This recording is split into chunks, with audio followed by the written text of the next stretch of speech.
School of Management Studies IGNOU presents an audiobook on the course Mmpc 015 Research Methodology for Management Decisions for MBA program. Presenting Block 2 Data Collection and Measurement. Unit 5 Attitude Measurement and Scales.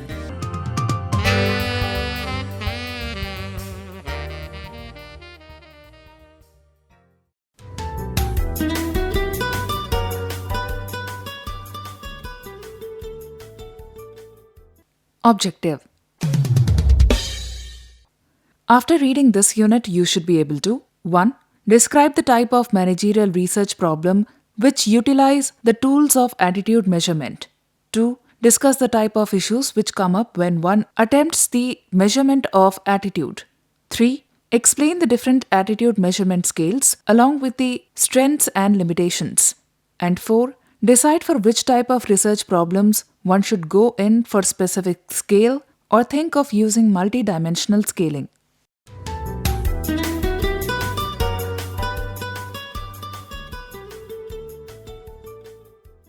Introduction.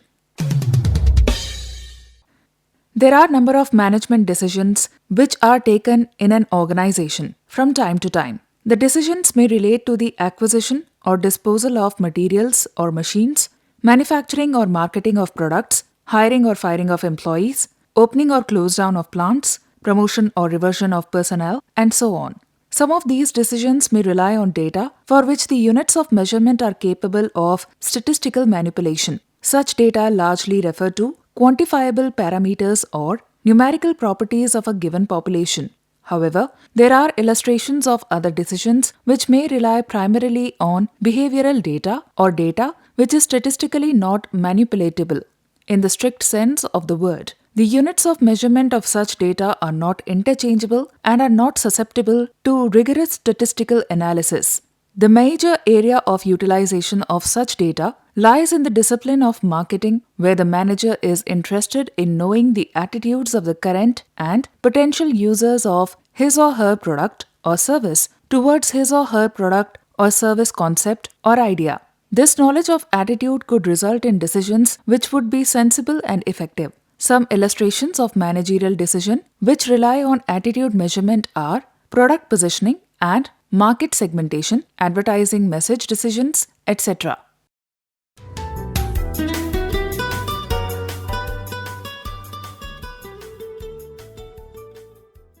Attitudes, attributes, and beliefs.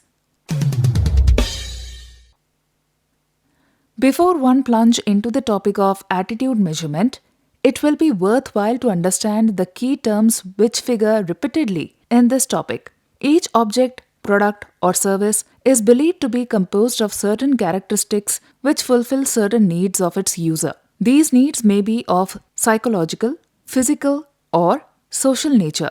The characteristics of the object under consideration are called its attributes. The term belief refers to judgments made by a user regarding the object possessing certain attributes or not. Finally, the term attitude refers to the predisposition or mental state of individuals or users towards a product, idea, or attribute of an object.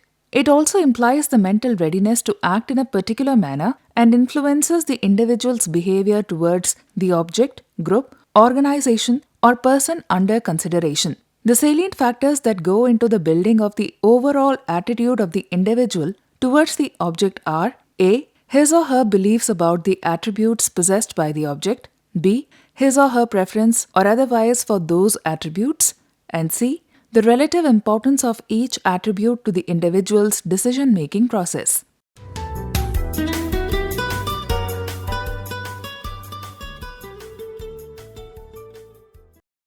Issues in attitude measurement.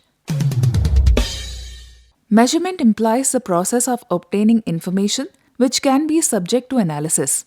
Attitude measurement relates to the process of measuring an individual's attitude towards an object. When we go for measurement of attitudes or any other parameter, one has to clearly sort out the following. A. What has to be measured? B. Who is to be measured? C. The accuracy desired in the measurement. D. The cost permissible. E.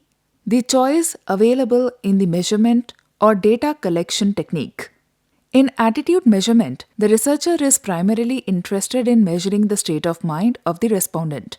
It may include factors such as awareness, attitudes, and decision processes. An interesting characteristic of these measures is that their verification is rather difficult. There is no way to determine whether the answer given by a respondent to the level of liking for a new product, such as ice cream mix, represents the truth or not. The researcher, unless he or she is a telepathist, cannot actually observe the state of mind like preference, likes and dislikes, etc. Such things can only be inferred. It has been stated in the previous section that attitudes are affected by attributes and beliefs.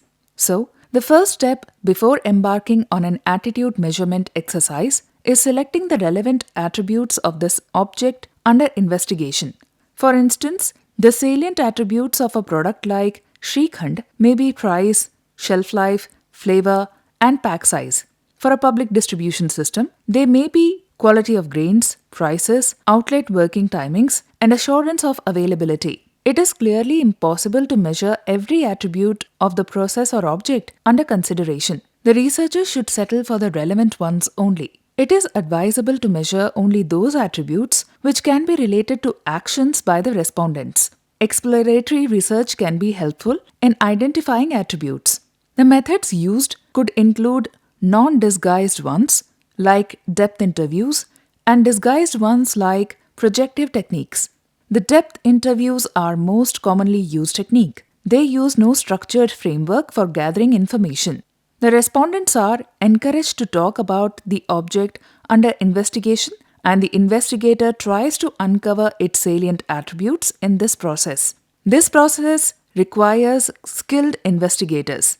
It is also considered costly, and the results are prone to bias errors. The projective technique attempts to uncover the information from the respondent in an indirect manner. The subject is requested to respond to incomplete stimuli here. In doing so, he/she is believed to reveal elements of attitude towards the object that will not be revealed in response to direct queries. The projective techniques used may include a cartoon test, word association test, sentence completion test, etc. Though these techniques also have some disadvantages, they are used more than the non-disguised methods. The next important issue in attitude measurement is that who is to be measured. It involves people. The question to be posed now is of what kind. Their education, age, gender, occupation, religion, etc. may have a bearing on the choice of the measurement method. The measurement procedure must be designed with the characteristics of the respondents under consideration. For instance, using a male questionnaire for disinterested or hostile respondents would hardly be the right choice as a research instrument. The third major issue in attitude measurement is the choices in data collection and measurement techniques. The data collection techniques can be categorized into A. Questionnaire methods and B. Observational methods. Usually, questionnaires are used for measuring the attitudes. The approaches for measuring attitudes are 1. Self-report inventories. 2. Using psychological measures like Galvin skin response or pupillary response. And 3. Projective techniques like the Matic perception test. The self-report inventories, also known as attitude scales, involves presenting the subject with a list of containing favorable and unfavorable statements about the search topic and ask whether they agree or disagree with each of them. Most attitude measurement methods use the self-report technique. However, they differ in terms of the way the scales are constructed and used. The weaknesses of the self-report measures are 1. The results are limited to what the individuals know about their attitudes and are willing to relate. 2. The validity of the verbalized attitudes is questionable. We will be discussing some of these scales along with their characteristics in the subsequent sections of this unit. Finally, the last major issue for a managerial researcher here relates to the costs and accuracy desired in the measurement. As has been stated earlier, these types of measurement are never entirely free of inaccuracy. Moreover, cost and accuracy are generally reciprocal properties in measurement. The intimate knowledge of search instrument can go a long way in the correct interpretation of the results.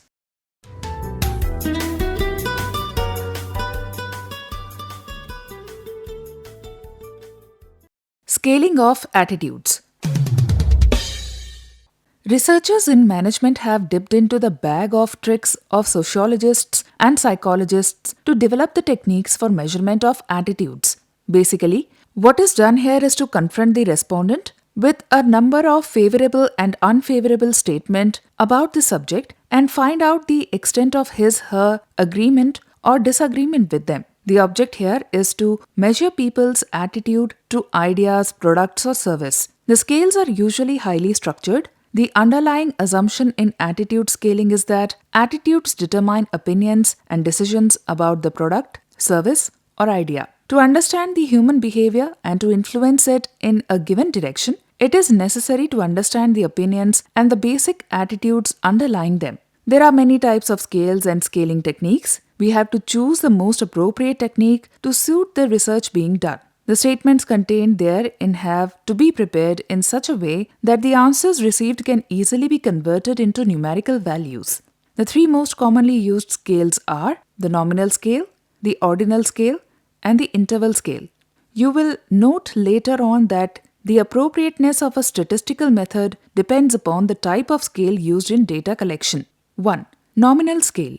The nominal scale simply allows the categorization of responses into a number of mutually exclusive categories. There are no relationship between the categories, implying that there is no ranking or ordering. The typical application of the nominal scale is in classification of responses by social class like or dislike, yes or no, sex, and so on. The statistical operation possible for nominally scaled data is counting only. 2. Ordinal scale. The ordinal scale allows the respondents to rank some alternatives by some common variable. An illustration of this would be the ranking of 3 brands of pasteurized milk by a group of consumers on the basis of the perceived quality. Here it is feasible for a user of the product to rank the brands from the best to the worst. However, the amount of difference between the ranks cannot be found out, but it is only possible to compute positional statistical measures like median and mode for such data. 3. Interval scale. The deficiencies of the nominal and the ordinal scales are taken care of in the interval scale. The scale has an arbitrary 0 point with numbers placed at equally appearing intervals. A number of statistical operations, including addition, subtraction, and computation of the mean, can be done on intervally scaled data. Mostly the nominal and the ordinal type of scales are used in attitude measurement. However, there are attempts to treat them or convert them into interval scales so as to make the data more amenable to statistical operations. But the reasonability of this assumption should be always tested before making inferences. Most of the attitude measurement scales used are ordinal in nature, though there is attempt to treat the resulting data as intervally scaled. The simplest possible type of such scale has the respondent classifying the object, issue, product, or himself into one among 2 dichotomous categories. Further refinements may be included in the provision of additional alternatives denoting the degrees of liking or disliking. These are listed in sequence so that the alternatives form a type of scale. These scales are basically self-report inventories with a list of favorable and unfavorable statements toward the subject. The attitude measurement scales can be categorized into those which are unidimensional in nature and those which are multidimensional. The different type of single-dimensional attitude measurement scales which are available are graphical and numerical scales, summated scales, paired comparisons, equal appearing intervals, etc. Some scales of the above-mentioned type will be discussed in the subsequent section of this unit.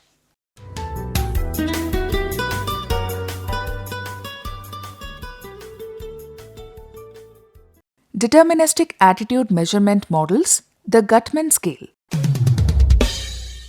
In the deterministic attitude measurement techniques, the underlying assumption is that each statement has a perfect relationship of one type or another, with a particular dimension of the attitude being investigated. For instance, let us consider search study where one is interested in investigating a community's attitude to family planning.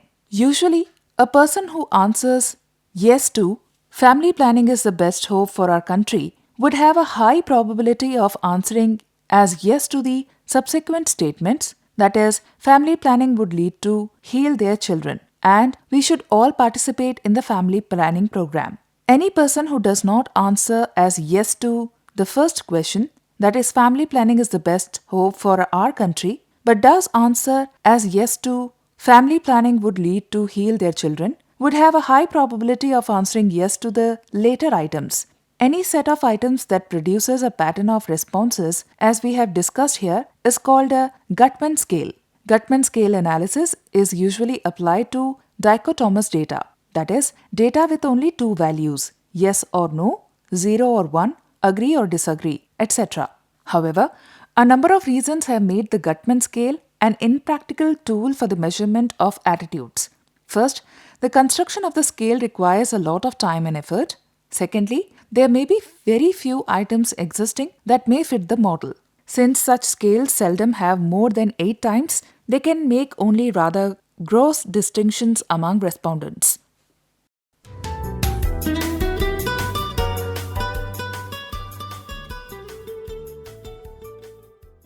Thurstone's equal appearing interval scale. In this scale, we are interested in scaling respondents and not statements. The first step in the scale construction is to scale the attitude statements along the attitude continuum. This is done by asking some judges to evaluate the items along some continuum. The statements are printed on some cards and the judges are asked to sort the statements into 11 groups. The extreme piles represent the most favorable and the most unfavorable statements. The judges are expected to make the intervals between the groups equal. The mean rating by judges is taken as the scale point for each item. Items which are found to be ambiguous or irrelevant are dropped. The items selected for the final scale are such that A. Each item has a small standard deviation of ratings over judges, and B. The mean rating spread evenly from one end of the rating continuum to the other. The selected items are listed in a random order to form the final scale. The administration of the scale for the measurement of the attitude of a respondent needs the latter to mark only the items with which he or she agrees. The score for the respondent then is taken as the scale value of the median endorsed or the average scale value of the items endorsed. For instance, suppose a respondent agrees with items which have scale values as 9, 10 and 11. This would imply that he or she has a favorable attitude to the object. The Thirst 1 scales are prepared with an odd number of positions, the usual number being 11. The scale has some drawbacks such as the time requirement being fairly high, the influencing of scale positions by the attitudes of the judges, and no information on the degree or intensity of agreement with the different items.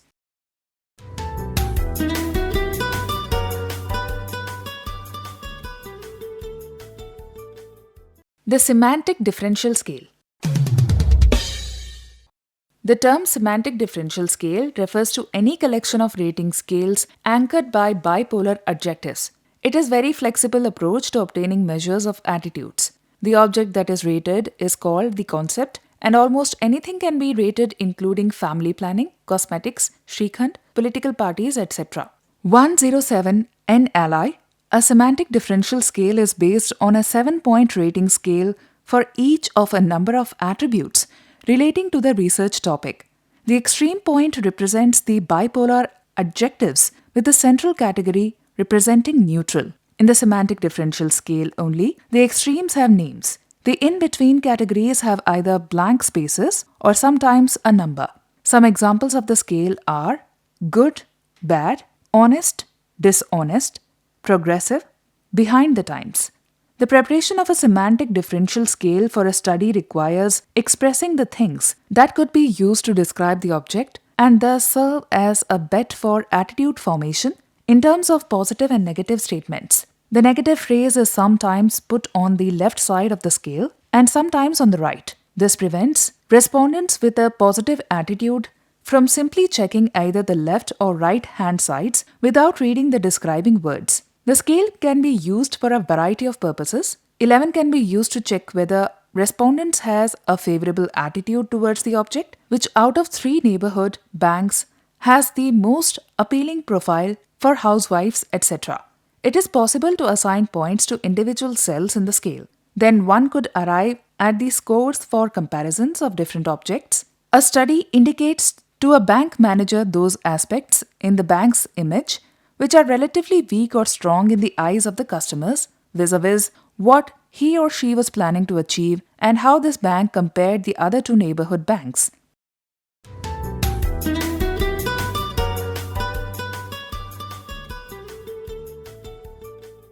Summative models. The Likert scale. The summative models as summat at the individual item in the scale are monotonically related to the underlying attributes, and a summation of the item score is related linearly to the attitude. In a summative model, one obtains the total score by adding scores on individual items. For the statements that imply negative attitudes, the scoring is reversed. The scales allow an expression of the intensity of the feeling. These scales are also called Likert scales. Here, instead of having just agree and disagree in the scale, we can have intensities varying from strongly agree to strongly disagree. The scale construction consists of the following steps. 1. Write a large number of statements that concern the particular attitudinal object being investigated. For instance, one may be looking at the role of voluntary agencies in providing health services in rural areas. Most of these statements should either be moderately positive or moderately negative. Neutral items are generally avoided in these scales. The items should be evenly divided between positive and negative statements. 2. Administer the pool of statements on a group of respondents who are similar to the population on whom the scale will be used. For example, if we want to study the attitude of housewives, the pool should be administered on a group of housewives with similar background to our final population. Assign scale values to the degrees of agreement or disagreement with each item. The particular values may differ from one researcher to another. Sometimes one may adopt the values 1, 2, 3, 4, 5 and sometimes +2, +1, 0, -1, -2. For negative items, the direction should be reversed. 4. Calculate a total attitude score for each respondent using the same scaling procedure. The distribution of total scores is then used to refine the list of items. This step is called item analysis.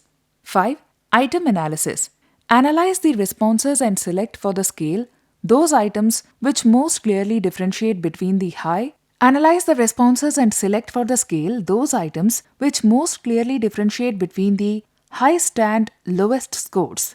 This can be done by dividing the respondents into the high and the low scoring categories. The high scorers can be assumed to be with favorable attitudes, and the low scorers can be taken as having the least favorable attitudes. If the statement is a good one, then it is safe to expect that the mean score for the favorable group would be greater than the mean score for the unfavorable group. If the mean scores across the two groups for an item are found nearly equal or equal, then the statement can be dropped from the scale. One can take the high group as the top 20% to fall, total scores, and the low group as the lowest 25%. Alternatively, we can divide the respondents into attitude measurement and quartiles and compute the median score for each item for the highest 25% states and the lowest 25% of scale scores. 6. The statements remaining in the pruned are randomly ordered on the scale form. The positive and negative ones are mixed. 7. The scale is now administered on the respondents who are asked to indicate their degree of agreement with the items. A respondent's total score is generated as the sum of his or her scores on each statement. The summated scales have certain advantages. They are easy to construct, are highly reliable, and can be adapted to the measurement of many different kinds of attitude.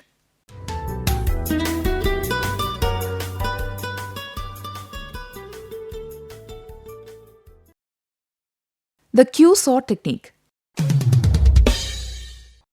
The Q-sort technique grew out of a more general methodology for the study of verbalized attitudes, preferences, etc. The peculiar characteristic of this methodology is that here it is important to make comparisons among different responses within respondents than between respondents. Thus, it is a comparative rather than an absolute rating method. In the area of management, the application of Q-sort has come up in marketing research. Here, the respondents may be requested to enunciate their images of the ideal brands, specified brands, and their current brand. The respondent may be given a large number of statements, 50 to 100, describing the characteristics of a product. For instance, for a cosmetic product like shampoo, he or she may be asked to compare alternatives with adjectives like easy to use, economical, and safe for children, with instructions to array them along the continuum. Least preferred, the ideal shampoo. Essentially, what the respondents have done here is to array the attributes along the scale. The Q-sort technique is faster and less tedious for subjects than paired comparison measures. It also forces the subject to conform to quotas at each point of the scale so as to yield a normal or quasi-normal distribution. The utility of Q-sort in marketing research is to derive clusters of individuals who display similar preferences, thus representing unique market segments. The objective of Q-sort, thus, is intensive study of individuals.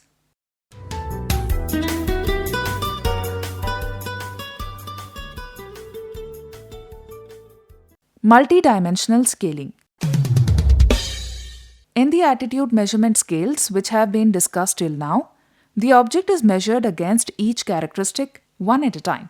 The measurement process tells little about the relative importance of different characteristics or how the characteristics relate to each other. When these aspects become important, one takes recourse to multidimensional scaling.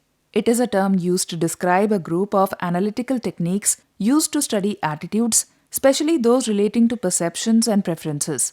These techniques attempt to identify the object attributes that are important to the respondents and to measure their relative importance. The major application of multidimensional scaling in managerial research comes in marketing research. Some of the uses which have already been illustrated in the literature are advertising. It has been applied here to answer questions such as which media should be used for getting the desired reach. If written media is selected, then which magazine newspaper to advertise in. Market segmentation vendor evaluations. A detailed discussion of multidimensional scaling is outside the purview of this unit. Generally, the use of this method requires the use of a computer and a number of computer programs, both on PCs and the larger systems are available. For a detailed discussion on multidimensional scaling, please refer Handbook of Market Research by Robert Ferber.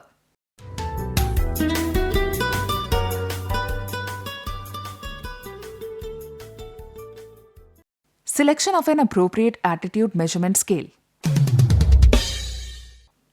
We have examined in the earlier sections a number of different techniques which are available for the measurement of attitudes. Each has some strengths and some weaknesses. Almost every technique can be used for the measurement of any component of attitudes. But at the same time, all techniques are not suitable for all purposes. Then, selection of the scale depends on the stage and the size of the research project. The costs of developing and implementing the instrument, reliability and validity of the instrument, and the statistical analysis necessary. Generally, Thurston scale, Q-sort, and the semantic differential scales are preferred to preliminary investigation. The Likert scale is used for item analysis. For specific attributes, the semantic differential scale is very appropriate. Overall, the semantic differential is simple in concept, and results obtained are comparable with more complex one-dimensional methods. Hence, it is widely used.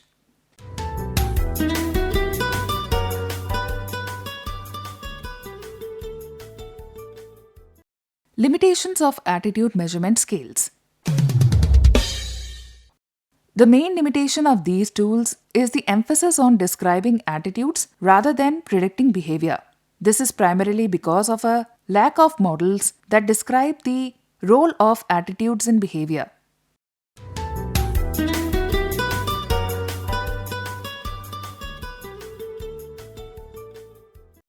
Summary. We have briefly examined the role of attitude measurement and scales in managerial research. We started by looking at the type of managerial decisions which need qualification of attitudinal data. Subsequently, we defined some key terms such as attributes, beliefs, and attitudes. This was followed by a discussion on the critical issues in attitude measurement. Then, the different types of scales, that is nominal, ordinal, and interval, which feature in this field, were described. This was followed by 5 important tools or scales of attitude measurement, that is, Gutman, Thurstone's equal appearing interval, semantic differential, Liket's, and the Q-SAW technique. Simultaneously, the steps in scale construction and their use were also highlighted. A brief discussion of multidimensional scaling followed. Finally, the issues of the selection of an appropriate attitude measurement scale and the limitation of these research tools were discussed.